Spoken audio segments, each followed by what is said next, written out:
ನಮಸ್ಕಾರ, news of ಹಿಂದೂಸ್ತಾನ್ಗೆ ಸ್ವಾಗತ. ನಾನು ಹನುಮ. ನೋಡಿ, ವಿಜೇಂದ್ರ 2 ವರ್ಷದ ಸಾಧನೆ ಅಂತ ಹೇಳ್ಕೊಂಡು ಹೀನಾಯವಾಗಿ ಉಪಚುನಾವಣೆಯಲ್ಲಿ ಬಿಜೆಪಿ ಸೋತಿದೆ. ಪಕ್ಷದ ಸಂಘಟನೆ ಎಲ್ಲೂ ಇಲ್ಲ. ತನ್ನ ಚೇಲಾಗಳನ್ನೆಲ್ಲ ಜಿಲ್ಲಾಧ್ಯಕ್ಷ ಮಾಡ್ಕೊಂಡು ತನಗೆ ಬಹುಪರಾಕ್ ಅಂತ ಹೇಳ್ಕೋದ್ರ ಸಲುವಾಗಿ ಇವತ್ತು ವಿಜೇಂದ್ರ ಬೊಮ್ಮಾಯರ್ ಮನೆಗೆ ಹೋದ್ರು, ಸದಾನಂದ ಗೌಡ ಮನೆಗೆ ಹೋದ್ರು, ಸುನೀಲ್ ಕುಮಾರ್ ಮನೆಗೆ ಹೋದ್ರು, ಎಲ್ಲರಿಗೂ ಹೋಗೋಗಿ ತನ್ನ ಕಾರಿನ ಡಿಕ್ಕಿಯಲ್ಲೇ ಶಾಲು, ಬುಕೆ, ಒಳ್ಳೆಯ ಹಣ್ಣುಗಳು, ಬೆಂಗಳೂರಿನ ಲಾಲ್ಬಾಗ್ದಿಂದ ತಂದಂತ ಹಣ್ಣುಗಳು, ಸ್ವತಃ ವಿಜೇಂದ್ರನ ಚೇಲಾಗಳು ತಗೊಂಡೋಗಿ ಬೊಮ್ಮಾಯಿ ಅವ್ರ ಮನೆಗೆ ದಿಢೀರ್ನೆ ಹೋಗಿ ಅಲ್ಲಿ ನಾನು ಹಿರಿಯರಾದಂಥ ಅಪಾರ ಅನುಭವ ಉಳ್ಳಂತ ಮಾಜಿ ಮುಖ್ಯಮಂತ್ರಿಗಳು ಮತ್ತು ಸಂಸದರಾದ ಬೊಮ್ಮಾಯಿಯನ್ನ ಭೇಟಿಯಾಗಿ ಉಭಯ ಕುಶಲೋಪರಿಯನ್ನು ಚರ್ಚೆ ಮಾಡಿ ಪ್ರಸ್ತುತ ರಾಜಕೀಯ ಬೆಳವಣಿಗೆಗಳ ಬಗ್ಗೆ ಮತ್ತು ಪಕ್ಷದ ಸಂಘಟನೆ ಬಗ್ಗೆ ಸುದೀರ್ಘವಾಗಿ ಚರ್ಚೆ ಮಾಡಲಾಯಿತು ಅಂತೇಳಿ ಹಾಕ್ತಾರೆ. ಅಲ್ಲಿ ಹಿಂದೆ ಒಬ್ಬ ಚೇಲ ನಿಂತಿರ್ತಾನೆ, ಒಂದು 4-5 ಚೇಲಗಳು ಅದಾವ ವಿಜೇಂದ್ರ. ಅಣ್ಣ, ವಿಜೇಂದ್ರಿಗೆ 2 ವರ್ಷ ಆಯ್ತು, ಒಂದು ಶಾಲು ಸನ್ಮಾನ ಮಾಡಬೇಕು. ನಾನು ಎಲ್ಲ ಸನ್ಮಾನ ತರಿಸಿಲ್ಲ ಅಂತ ಬೊಮ್ಮಾಯಿ ಇರತ್ತಾರೆ. ಇಲ್ಲ ಅಣ್ಣ, ನಾವೆಲ್ಲ ರೆಡಿ, ವಿಜೇಂದ್ರ ಡಿಕ್ಕಿಯಲ್ಲಿ ತಗೊಂಡ್ ಬಂದಿದ್ದೀವಿ. ಹೌದಾ? ಈ ಮೀಡಿಯಾದ ಮುಂದೆ ಏನು ಅಲ್ಲಿಗೆ ಬರುದಿಲ್ಲ ಅಲ್ಲ ಪಾಪ. ಅದಕ್ಕೆ ಬೊಮ್ಮಾಯಿ ಒಂದು ಶಾಲ್ ಹಾಕ್ತಾರೆ, ಹಾರ ಹಾಕ್ತಾರೆ. ಅವು ವಿಜೇಂದ್ರನ ಹಾರನೆ.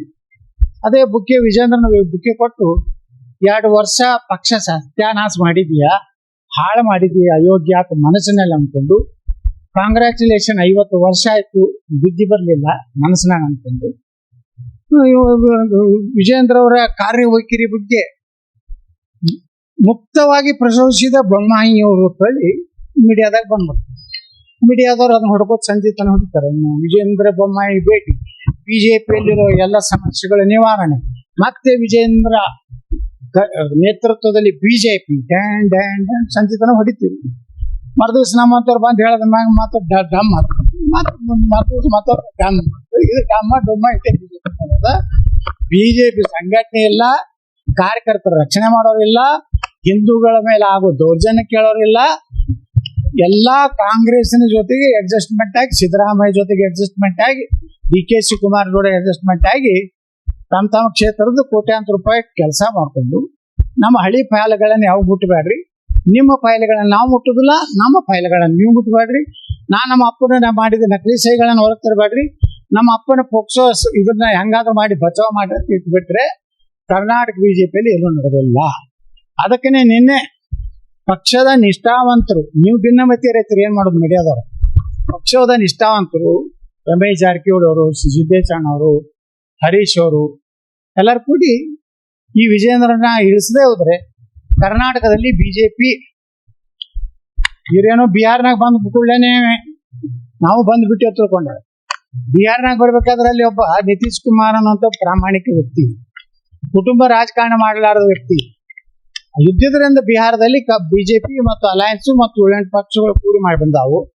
ಕರ್ನಾಟಕದಲ್ಲಿ ಇಂಥ ಭ್ರಷ್ಟ ಕುಟುಂಬ ಇದ್ರೆ ಯಾವ ಕಾಲಕ್ಕೂ ಬಿಜೆಪಿ ಅಧಿಕಾರ ಬರೋದು ಕರ್ನಾಟಕಕ್ಕೆ ಸಾಧ್ಯ ಇಲ್ಲ. ಯಾರು ನಾವು ನಿತೀಶ್ ಕುಮಾರ್ ನಾವ್ಯಾಕೆ ನೋಡ್ರಿ, ನಾವು ಯೋಗಿ ಆದಿತ್ಯನಾಥ್ ಆಗ್ಬೇಕಾಯ್ತು. ನಿತೀಶ್ ಕುಮಾರ್ ಹಂಗೆ ಸಾಫ್ಟ್ ಇಲ್ಲ. ನಮಗೆ AK ಪಾರ್ಟಿಷನ್. ನಿತೀಶ್ ಕುಮಾರ್ ಒಳ್ಳೆಯವರು, ಯಾಕಂದ್ರೆ ನಿತೀಶ್ ಕುಮಾರ್ ಅವ್ರ ಜೊತೆಗೆ ನಾನು ರೈಲ್ವೆ ರಾಜ್ಯ ಮಂತ್ರಿ ಇದ್ದೆ, ಅವ್ರ ಕ್ಯಾಬಿನೆಟ್ ಇದ್ರು, ನಾನು ರಾಜ್ಯ ಮಂತ್ರಿ ಇದ್ದೆ. ಒಳ್ಳೆಯ ಪ್ರಾಮಾಣಿಕ ವ್ಯಕ್ತಿ, ಒಳ್ಳೆಯ ಆಡಳಿತಗಾರ ಮತ್ತು ಕುಟುಂಬ ರಾಜಕಾರಣ ಮಾಡೋದ್ರಿಂದ ಅವರಿಗೆ ಆ ರೀತಿ ಒಂದು ಜನರ ವಿಶ್ವಾಸ ಸಿಕ್ತು. ಅದೇ ರೀತಿ ನಾನು ಕೇಂದ್ರ ಬಿಜೆಪಿ ಹೈಕಮಾಂಡ್ಗೆ ಹೇಳ್ತೀನಿ, ಸಿದ್ದೇಶಣ್ಣ ಅಂತವ್ರನ್ನ ಯಾವ ಯಡಿಯೂರಪ್ಪಗೆ ಕಾರಿಗೆ ಪೆಟ್ರೋಲ್ ಹಾಕ್ಲಾಕ ಪರಿಸ್ಥಿತಿ ಇರಲಿಲ್ಲ. ಅವಾಗ ಏನಾದರೂ ಕರ್ನಾಟಕದಲ್ಲಿ ಎಲ್ಲೇ ಚುನಾವಣೆ ನಡೆದ್ರೆ ಸಿದ್ದೇಶಣ್ಣನೇ ಹಣಕಾಸಿನ ಸಹಾಯ ಮಾಡುವಂತ ಮೊದಲ ಕುಟುಂಬ ಮಲ್ಲಿಕಾರ್ಜುನಪ್ಪನವರು. ಇವತ್ತು ಯಡಿಯೂರಪ್ಪ ಎಷ್ಟು ಬೆಳಿಲಿಕ್ಕೆ ಕಾರಣ ಮೊದಲ ಮೂಲಭೂತ ಶ್ರೀ JM ಸಿದ್ದೇಶ್ವರ ಪೂಜ್ಯ ತಂದೆಯವರಾದಂತ ಮಲ್ಲಿಕಾರ್ಜುನಪ್ಪನವರು. ಅವರೊಬ್ಬ ದೇವರ ಸಮಾನವಾದಂತ ವ್ಯಕ್ತಿ. ಯಾಕಂದ್ರೆ ನಾನು ಅವರು ಕೂಡಿ MP ಇದ್ದೀವಿ. ಅವರು ಪಾಪ ಇವರಿಗೆಲ್ಲಾ ಸಹಾಯ ಮಾಡೋದು. ಆದ್ರೆ ಇವತ್ತು ವಿಜೇಂದ್ರ, ಯಡಿಯೂರಪ್ಪ, ಶ್ಯಾಮನೂರು ಕುಟುಂಬ ಜೊತೆಗೆ ಹೊಂದಾಣಿಕೆ ಮಾಡೋದು. ಶಿವಮೊಗ್ಗದಲ್ಲಿ ರಾಘವೇಂದ್ರ ಬರಬೇಕು, ದಾವಣಗೆರೆಯಲ್ಲಿ ಅವ್ರ ಸೊಸೆ ಬರಬೇಕು, ಶ್ಯಾಮನೂರ್ದು ಒಪ್ಪಂದ ಮಾಡ್ಕೊಂಡು ಶಾಮನೂರು ಶಿವಶಂಕರಪ್ಪ ಅವರು ಶಿವಮೊಗ್ಗಕ್ಕೆ ಹೋದಾಗ ಹೇಳ್ತಾರೆ, ರಾಘವೇಂದ್ರ ಬಹಳ ಕೆಲಸ ಮಾಡ್ಯಾನ, ಅವ್ನಿಗೆ ಊಟ ಹಾಕತ್ತ ಹೇಳ್ತಾರೆ. ನೀವು ರಾತ್ರಿ ಯಡಿಯೂರಪ್ಪ ಬಂದು ಅವ್ರ ಮನೆಯಾಗ ಊಟ ಮಾಡಿ ಹೇಳ್ತಾನೆ, ನಾವ್ ಏನಾದ್ರು ಮಾಡಿದ್ರೆ ನಮ್ಮ ಕೆಲವೊಂದು ಕ್ಯಾಂಡಿಡೇಟ್ಗಳು ಅದಾವ ದಾವಣಗೆರೆಯಲ್ಲಿ, ಅವಕ್ಕೆಲ್ಲ ಸ್ವಲ್ಪ ದುಡ್ಡು ಹೋಗ್ಬಿಡ್ರಿ, ಅವ್ ತಿಂದು ನಿಮ್ ಪರವಾಗಿ ಮಾಡ್ತಾರ ಅಂತ ಹೇಳಿ ಸಿದ್ದೇಶ್ವರನ್ ಸೋಲ್ಸಿದ್ರು. ಇವತ್ತ ದೇಶದಲ್ಲಿ ಇಂಥ ಸೋಲ್ಸಿದಂತ ಕರ್ನಾಟಕದಲ್ಲಿ 5-6 ಲೋಕಸಭೆಗಳು ಗೆದ್ದಿದ್ರೆ ಇವತ್ತು ನಾವು ನಿತೀಶ್ ಕುಮಾರ್ ಪಾರ್ಟಿ ಮೇಲೆ, ಚಂದ್ರಬಾಬು ನಾಯ್ಡು ಪಾರ್ಟಿ ಮೇಲೆ ಡಿಪೆಂಡು ನರೇಂದ್ರ ಮೋದಿ ಅವರು ಆಗ್ತಿರ್ಲಿಲ್ಲ. ಇನ್ನೂ ಗಟ್ಟಿಯಾದಂತ ನಿರ್ಣಯ ತಗೊಳ್ಳಿಕ್ಕೆ ನರೇಂದ್ರ ಮೋದಿ ಕಾರಣ ಆಗ್ತಿತ್ತು. ಆ ದುರ್ದೈವನಂದ್ರೆ ಇವತ್ತು ಅಲ್ಲಿಯೂ ಅಲಯನ್ಸ್ ಪಾರ್ಟಿ ಆಗಿದ್ರಿಂದ ಕೆಲವೊಮ್ಮೆ ಯಾಂಗ ಕಾಶ್ಮೀರ 370, ಇವತ್ತು ತ್ರಿಬಲ್ ತಲಾಖ್, ಅಯೋಧ್ಯೆ ರಾಮ ಮಂದಿರ ಆಗ್ತಿತ್ತು.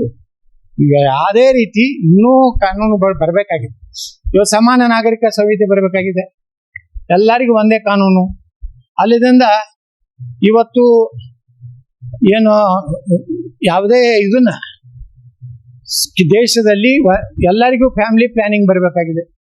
ಒಂದೇ ಲಗ್ನ ಆಗ್ಬೇಕು, 2 ಮಕ್ಕಳು ಹಡಿಬೇಕು, ಈಗ ಪೂರ್ತಿ ಮೆಜಾರ್ಟಿ ಮಾಡ್ತಿದ್ರು. ದುರ್ದೈವ ಇಂಥ ವಿಜೇಂದ್ರ ಅಂತ ಯಡಿಯೂರಪ್ಪ ಅಂತ ಅಡ್ಜಸ್ಟ್ಮೆಂಟ್ ಇಂದ ಕರ್ನಾಟಕದಲ್ಲಿ ಹಾಳಾಯ್ತು. ಉತ್ತರ ಪ್ರದೇಶದಲ್ಲಿ ಅಲ್ಲಿ ತಪ್ಪು ನಿರ್ಣಯ ಮಾಡಿ ಅಲ್ಲಿ ಹಾಳು ಮಾಡೋದು.